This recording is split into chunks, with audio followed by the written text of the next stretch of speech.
Okay, welcome to CIC. My name is Eugene Kibet. I'm a student of Masters specializing in accounting, and we will be having a series of 2-3 questions about a project we are going to do. It's called the CIC Entrepreneurs Playbook. So I'd like to maybe start with the introduction. Maybe you can just tell us your name and what background you are doing in the market. Great. Cool. Love it. Yeah. Yep. I'm Andrew. I traditionally was in construction. So I had a trade-based business in construction based in Victoria in commercial flooring. Grew that to in Victoria into Queensland as well. And all throughout there we did high-rise apartment buildings, new builds, insurance, did domestic to the public, all that sort of stuff. We did supply and install, and that was a multi-million-dollar business that has served us very well for the last probably 15 years or so. That was what I guess I'd dabbled in pre to moving online and really continuing that entrepreneurial journey. I'm married with 3 kids. Yeah, awesome. Thank you. Yeah.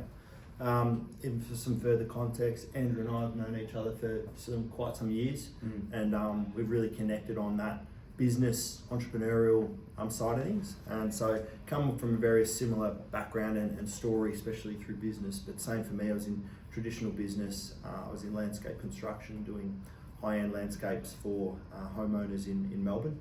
Ran a very successful team, quite a good business over the last 10 plus years, 17 employees. I'm 32 at the moment. Am I? I don't know. Yeah. Next month. No. Yes. Yeah. I'm 32 next. No, I'm not. I'm 33. Oh, okay. I don't even know. I don't even know how old I am. It doesn't really matter. But been Melbourne based, 3 kids myself, married to my beautiful wife, and entrepreneurship has been a journey. I started from a very young age. You know, I grew up in a home where we didn't have, I guess, a lot of money. We were fine, but there were 6 of us kids. So mum and dad didn't have a lot to be able to pass on or even give us to help us along our way. So it was something that we adopted early, or at least I did, to go hard and dive deep and start earning some money for myself. And here we are now through that, from business to now transitioning online, and Andrew and I in a couple of businesses online and going further, expanding our knowledge and skills in the online space, Yep. which is Yeah. yeah.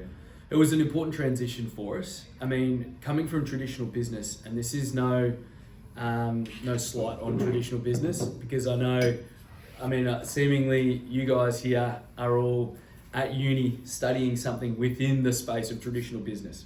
Yeah. You said you were accounting, were you, mate? Yeah. Yeah, obviously project management. And yourself, mate, what are you studying? I'm doing aging. HK. Aged care, yeah. Yeah. Aged care. Yeah. Okay. Yeah, that's an important. That'd be hard to do that online, for sure.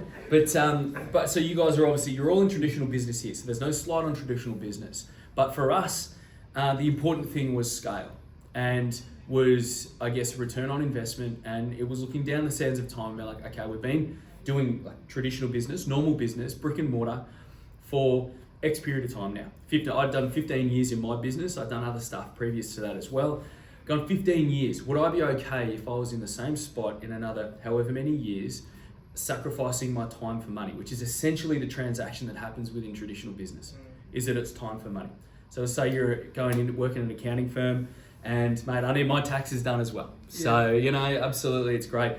But your whole transaction is all time for money.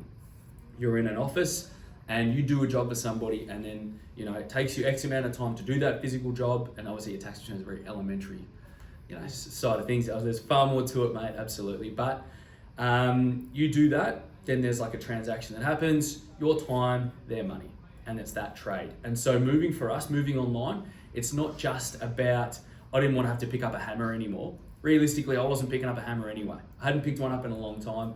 I was managing people, but I was managing costs. I was managing overheads. I was managing tax. I was managing risk, managing heaps of stuff. And so it was an imperative move to move off physical to move online.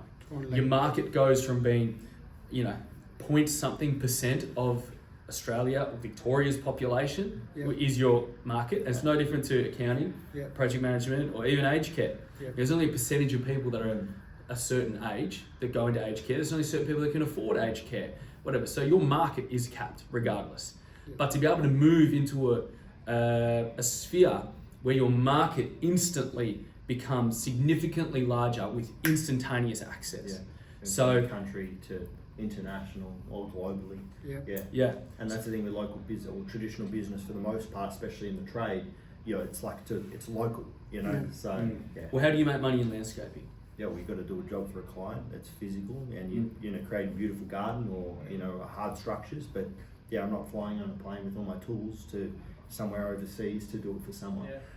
And if I was, it would take a heck of a lot of time, a heck of a lot of finances to achieve that. So, you know, our client pool, especially transitioning into businesses where you can have a reach to, you know, thousands, if not, well, hundreds of thousands and millions of people, it's incredible. Instead of chasing the work or being limited by even the capacity, the best thing about online, again, is you're not trading, again, time for money or being capped on your resources.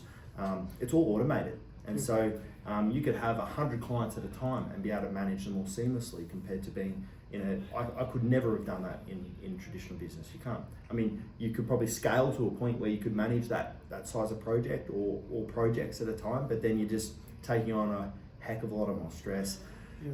debt, overheads, tax, ATOs, you know, on you behind it. You know, the list just goes on, and that's why we love the Yeah. online. So I'm just interested to know how you scale through your businesses. Like I know, I'm quite sure you had some obstacles when you're starting all through, and I'm just interested to know how you overcame it. Obstacles. Yeah. That's like the one guarantee Yeah. on starting a new business. Like it's genuinely, success isn't a guarantee, but obstacles are. Yeah. And so it's, yeah, absolutely we did. I started with absolutely nothing. And it was, my wife had just had our son, and it was like this sack up moment where it's like, man, I gotta make some money here. Like I've got responsibilities, you know, I'm now a dad, I'm not a kid anymore. I was 25 or 24, sorry. And that was the whole like, oh, I gotta get going. I had nothing. So I bought a drop saw and a couple of basic tools, and then just started knocking on shops that sold flooring, and was just like, hey, have you got any jobs going? Got any flooring jobs as a contractor? Got an ABN and a drop saw and some hand tools, and then just hit the road. And I visited every single shop in Melbourne here, that's where we did it, Canterbury Road, all the way down in like Kilsyth, every single flooring shop all the way into the city up Canterbury Road. Did the same thing on Maroondah Highway into Whitehorse Road. Every single flooring shop, give the same spiel. I was just this young punk, long rock star hair, and just a tight t-shirt, little shorts, just thought I was an absolute legend.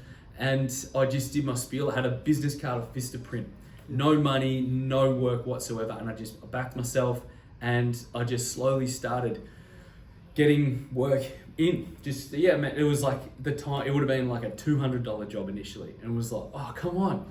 And that was where it started. So yeah, absolutely. As I scaled though, obstacles just change. It doesn't mean you get any less. I think they just adjust. It's relative. Yeah, absolutely. The obstacles at the start were the fact that I had no money. So if I don't have any jobs, then okay, cool. So how am I feeding my family? Yeah. And how am I getting fuel in the car?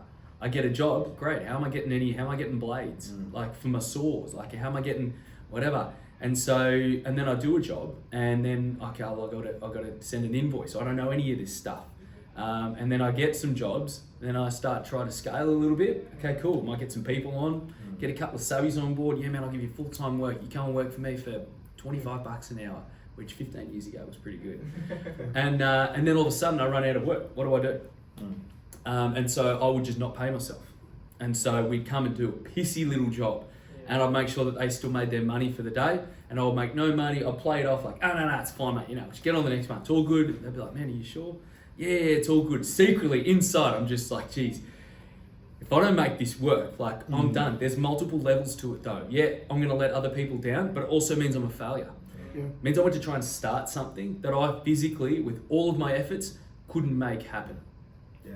which happens. Yeah. Happens. You know, we've tried a lot of things before, and failure's something that happens. But you know, I spoke about it just the other day. You know, we let fear get in the way of what could be, and if you let fear get in the way of what could be, you'll never know. And so it's one of those things you have to adopt as an entrepreneur moving forward. Doesn't matter what you're doing, you've got to get out there and give it a crack. And failure is expected, because through failure we grow.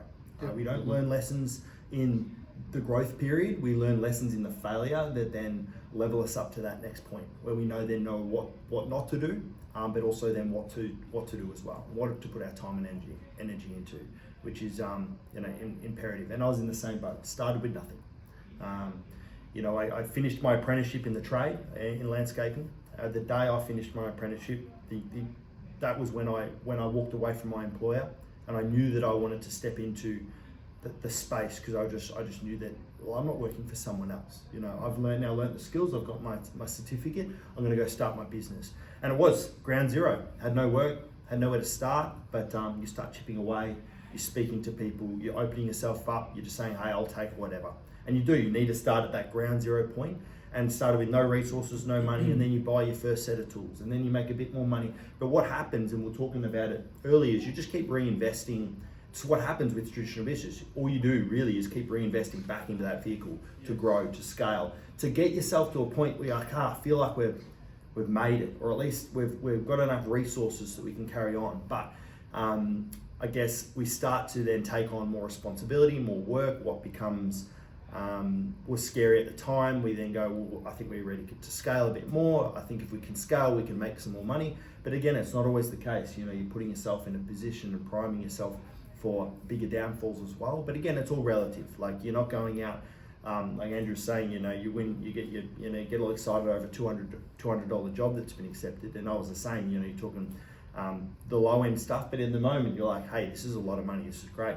But then we moved into $1 million projects, which was obviously years and years down the track. Again, but you're investing so much capital, so much time, so much money into growing your business. And look, for some people, that's the cloth they've cut, and I don't know whether they're happy with it or not, but I know as an entrepreneur, there's something about us that consistently thinking, how do I do things smarter, better, how do we get a better return on investment? And for us, we served our time, but we decided to move on. Yeah, and I think it has to happen that way too. You have to, it's from the old, from small things, big things grow. Very seldom do you ever find somebody who can come from absolutely nothing and step right into a multi-million-dollar business and run it seamlessly from the get-go. I don't know. You're doing yourself a disservice if you do that, because you haven't earned your stripes. But very rarely do you ever find someone who's actually got the capacity to do that. The best thing that you can do is actually start at the ground roots. Start with nothing and learn just resilience. That's where all your stripes come from. And accept. If you start from nothing, just accept what you're going to be paid, maybe. If you'll be working for someone. Yeah, because in the end, starting when you first start, you'll take anything. Yep. And it's actually a fantastic attitude to have. I think as we go on, we start to think too much of ourselves, in that we get, I guess, and that can sometimes be the trick. It's something that will allow you to grow, but it can also be your downfall, is that we have this overinflated value of ourself, in that we want to get to certain checkpoints and we don't necessarily care about the detail that's going to get us there. And so we start aiming for these big things without actually understanding the process. Sometimes you actually make more money in staying smaller because your profit margin is better.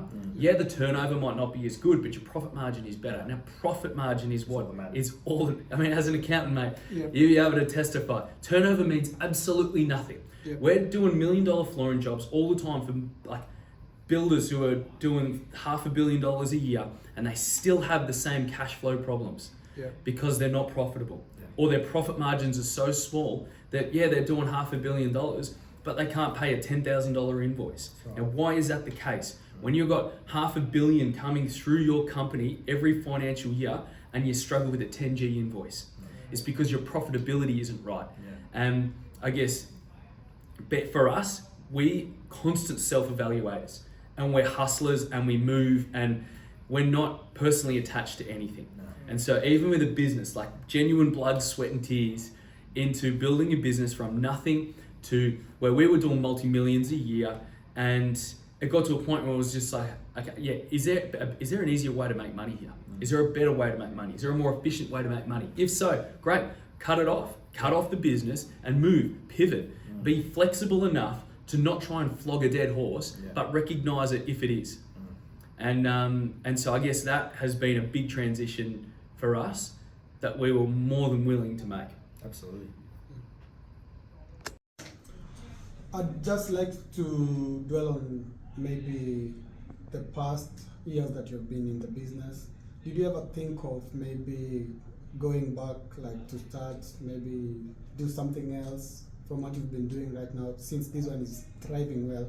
Do you think maybe you can go back and think of something else from the same field, maybe?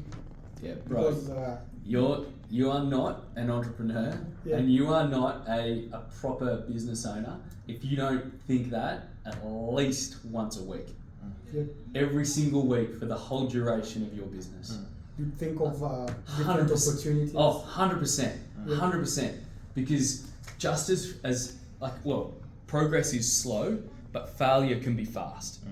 And so the risk and the stress and all that kind of stuff, honestly, man, it would have been every week I'm thinking like, oh geez, do I just go and work for someone? You know, like I'm a pretty smart guy. I could probably get a pretty good wage. Would that just be better? You know, all the time, man. And every entrepreneur experiences that. You are honestly, you're not trying hard enough.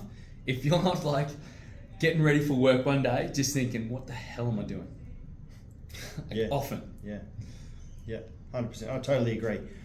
But there is also something that's inbred in us. But when you get a taste for entrepreneurship, when you get a taste of being your own boss, feeling like you're in charge of your own time, feeling like you can control your finances, you'll do anything not to go back there.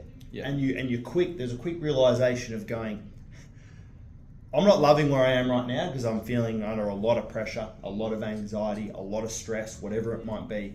But we're quick to switch that into a positive thinking in the sense of like, well, I know that I'll never ever want to go back to what it could look like to just keep building someone else's dream. You do think it 100%, and you wonder at times, have I gone too far? You know, where's the line drawn in the sand? Where's this going to end for me? But I guess there's always a silver lining, and I think when you just continue to show up, you know, if you're starting to fail and you're starting to feel what you're involved in is something that maybe it is time to move on from, fail fast, move on fast, and then move into the next thing. If it's within that same business and that space, maybe it's a reshift, maybe it's a change, maybe it's firing some people, maybe it's dulling down how much work you're doing and going back over your systems and processes, whatever that looks like, always reevaluating. We touched on it before, but I would totally agree. There is not a day that goes by that sometimes you're just like, there's got to be a better way. But for us, the better way was going, well, no, we're not going back there, but what can we do that's smart? How can we work smarter, not harder, but work smarter, earn more, not from a lazy perspective, but understanding there's technology, AI, the internet, there's a lot out there. There's a lot of opportunity, there's a lot of options, but a lot of it comes from fear, lack of knowledge, lack of resources.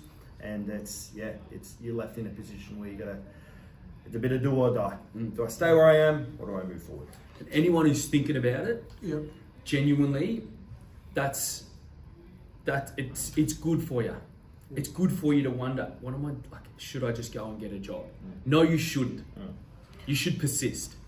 So do you think when someone is done with uni, do you think someone has some time to maybe think about a certain job, or they should just embrace it from the word go after maybe graduating? In terms of in terms of the market space, do you think someone needs to have some time after graduating so that they can maybe brainstorm on one or two ideas? They should be brainstorming now, man. Like, there's no reason why you, as someone who's at uni, is not already thinking about ways to make money after uni, at uni, like after your hours. Like, I mean, part of the reason why when we moved to working online is we were both running businesses full time, right? Lots of hours, heavy stress. We've both got kids. We're getting home, and we were like, you know what? We're pissing away time between 7 and 9 p.m. Where people are flicking on Instagram, watching Netflix, just pissing away time. Is there something we can maybe do online to make just some extra money? Like just train our minds, like do something in a different industry, something that's not time for money, 100%. but just doing something online. And that was where it started for us. Yeah. We didn't just all of a sudden like, let's just make money online. No, we researched and we went, man, like, It's entrepreneurship. how much money, like we lost money big time. Yeah, we lost money to move out of what we were doing to go into what we To the online wanted to do. space. Yeah. But we knew that was the transition that had to happen. Had to be. We Had talk to be. about it all the time because with the businesses that you build a business for, I guess, freedom, right? End of the day, anyone starts a business, there's an element of passion for some people. I'll say most, but at times, you know, that you are enjoying what you're doing in the moment, or at the time, or for that week, or for that month, or for that year. But a lot of that desire and passion comes from profitability and how much I'm earning. If you're just consistently making no money, you're hating what you're doing. But that's why we start business. We start business to make really good money. Absolutely. And so that's where, say for yourself, bro, accounting, great. You have hours. I know everyone says, oh man, I'm so busy. No, you're misallocating your time. Yeah. So for someone who's in accounting, you graduate this year Yeah. and you move into what? Like, okay, do I want to start an accounting business or whatever? Getting some time, if brick and mortar is your jam, then getting some time in other brick and mortar businesses to work out flavors and whatever, 100% important. Go and see what other people are doing, absolutely.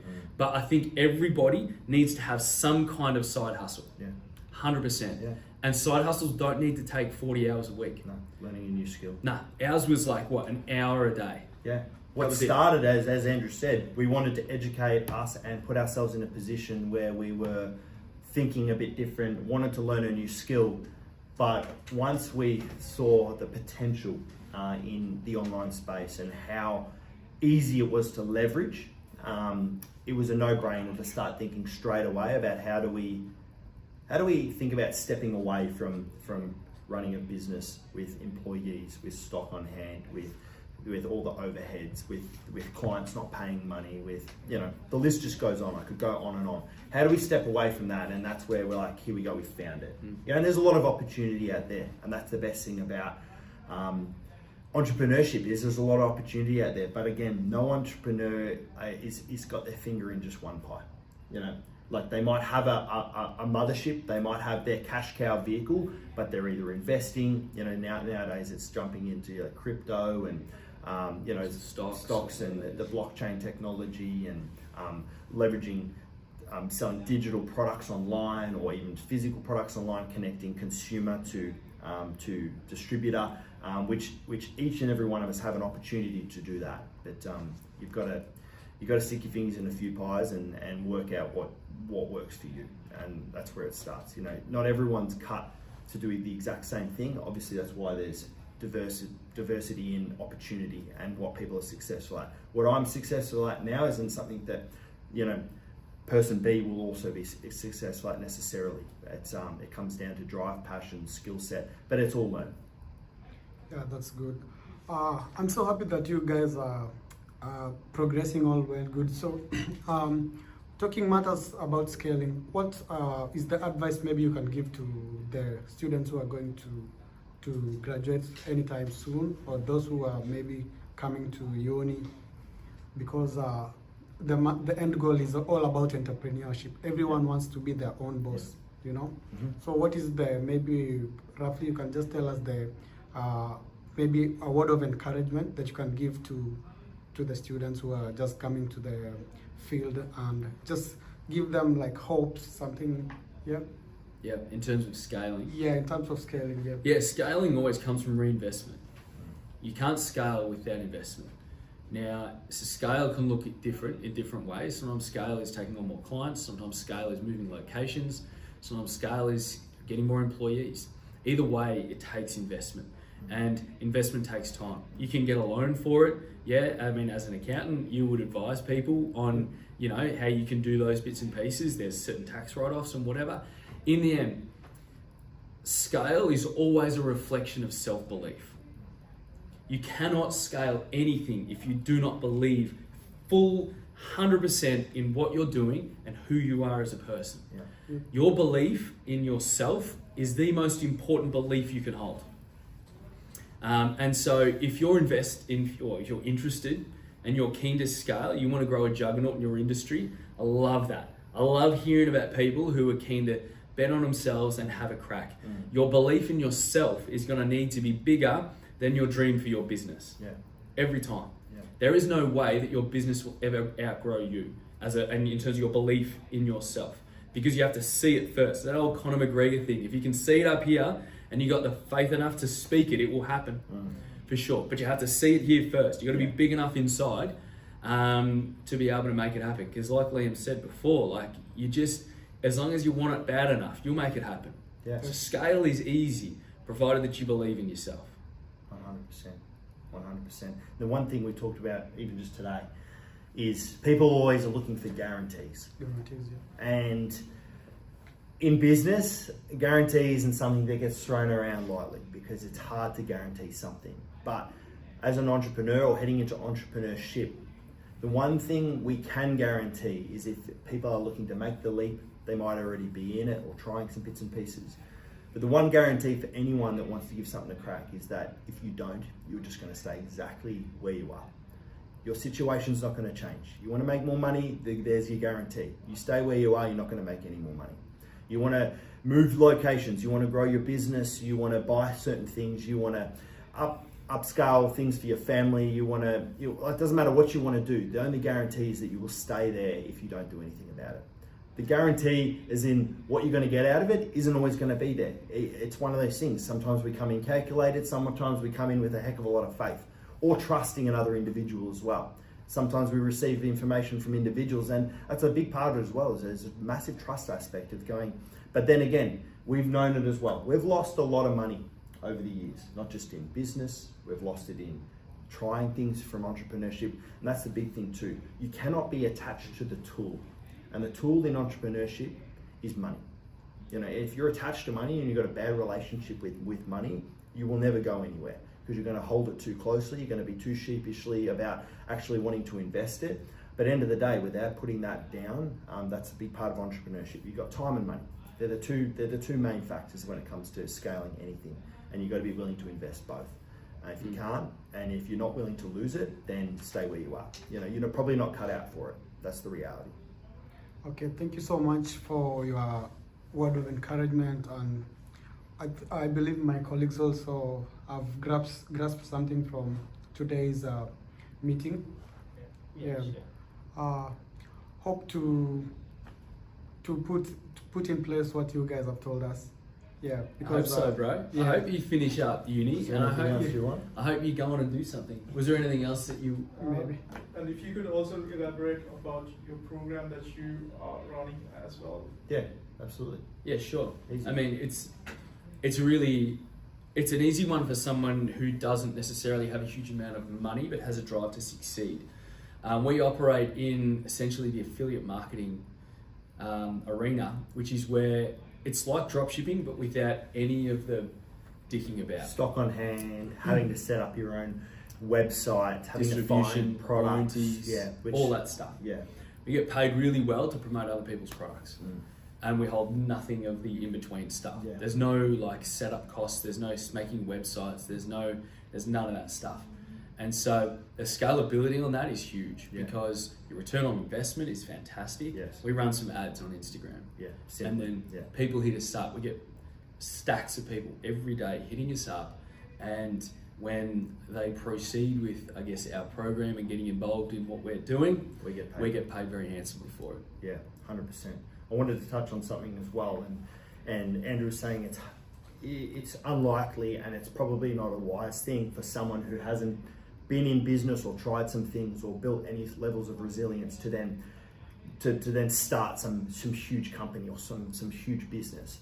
The beautiful thing about especially affiliate marketing and the company that we're partnered with, the company we're partnered with is $1 billion company that have been around for 52 years. So they've done all the heavy lifting, they've done all the work, they've built their reputation, they've built their products. They've been around for a very, very long time. The beautiful thing about affiliate marketing in general is that you just can plug in.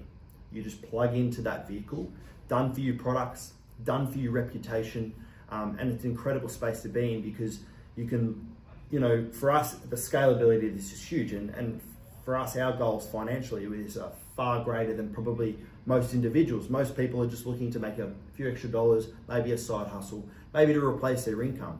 For us, we want to be doing in excess of 6 figures a month in profit or commissions paid to us through this affiliate program, which is the best bit about it. It's your own business, so you're almost a subcontractor to the company.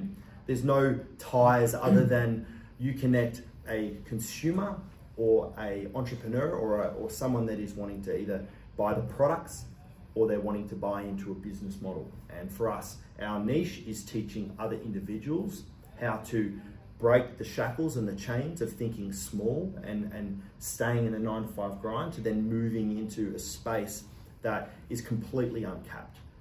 Do anything with your time when you want. Be completely location free. You're your own boss. You can scale it as much as you want. Uncapped earning potential. The list goes on. And for us, where we're at in life, time is the most valuable commodity that any of us have. And when we're younger, we think we've got a lot of time. And even then, time runs away. But as you get older and get a little longer in the tooth, you really want to start cherishing what you have and the time that you have. And then the smaller things become more important as well. And for us, yes, we want to be huge in business. Yes, we've got huge goals we want to achieve financially. But we've got kids, we've got wives, we've got families, and we've also got ourselves. And something that we forget about a lot is for us, we're a lot external thinkers. We're thinking about others. We're thinking about building things for others. We're thinking for our kids. We're thinking for our wives, but we forget about ourselves. And that's the best thing when you get your time back for yourself to do things on your terms and make great money. Honestly, I can't think of a better combination. And so, I don't know if you want to add anything on that. No, that's exactly it, man. That's exactly it. Okay, thank you for your time today. Awesome. No problems, man. Thanks, fellas. Thanks for having us. Appreciate it. All right. Thank you so much.